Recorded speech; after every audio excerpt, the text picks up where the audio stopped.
এই হলো প্ল্যাটফর্মে ভিডিও করাটা সব থেকে বড় সমস্যা। বাবা ভিড় দেওয়া হয়, ট্রেনে উঠতে পারবো না, ঠিক আছে, ট্রেনে এখন ট্রেনটা ছেড়ে দিতে হবে, বিভৎস ভিড় আছে।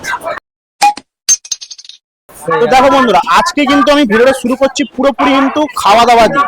কেন জানো, আমি যখন দাঁড়িয়ে আছি এখানে তোমরা দেখতেই পাচ্ছ এই দোকানের ভিড়টা কিরকম ভাবে রয়েছে। আর তার জন্য আগে আমি একটা খাবারটা নিয়ে নিলাম, কেন কিনা এখানে দেখতে পেলাম যে একদম তেল ছাড়া পরোটা, ঠিক আছে, তোমরা দেখতেই পাচ্ছ তেল ছাড়া পরোটা। আর তার সাথে রয়েছে এখানে কিন্তু আলু আর কড়াই, মানে মটর কড়াইয়ের একটা সবজি, আর তার সাথে দিয়েছে এখানে পেঁয়াজ, ঠিক আছে।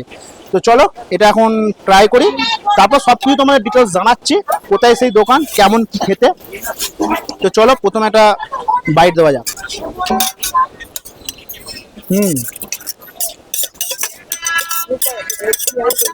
সত্যি বলতে অসাধারণ খেতে।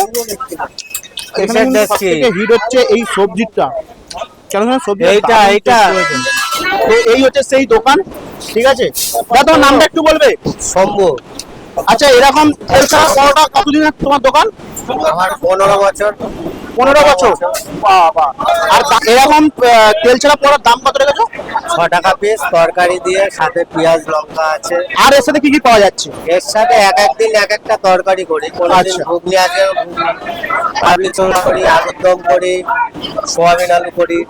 আচ্ছা, তো তোমার দোকানে মোটামুটি সারাদিনে কত কিলো ময়দা যায়? আমার দেখো পরে 5 কিলো, মানে ঠিক নেই, যখন দরকার পড়ে মেখে।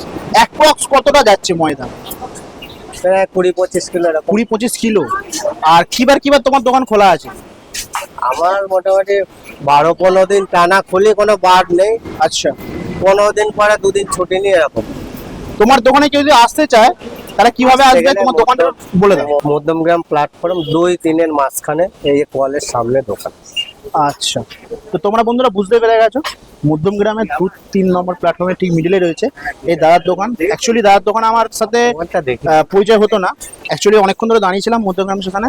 তো বেশ কিছুক্ষণ ধরে খিদে পেয়েছিল, বাট ভালো কোথাও কিছু খাবার পাচ্ছিলাম না। এখানে দেখলাম যে একদম তেল ছাড়া একটা খাবার পাওয়া যাচ্ছে। তো এখন মানুষে কিন্তু মানে তেলটা একদমই অ্যাভয়েড করে আছে, ঠিক আছে। তো চলো, আর কি বলবো, আর কিছু বলার নেই। আর খাওয়া দাওয়া নিয়ে তখন কথাই হবে না। আর যারা মধ্যমগ্রামবাসী দেখছো, অবশ্যই দাদার দোকানে খেয়েছো। যারা মধ্যমগ্রামের বাইরে দেখছো, অবশ্যই দাদার দোকানে আসো আর খেয়ে তোমার রিভিউ দাও আর কমেন্ট করে জানাও তোমাদের কেমন লাগলো। চলো ভিডিওটা আজকে এখানে শেষ করছি, খাওয়া দাওয়া কমপ্লিট করি। চলো টাটা, বাই বাই।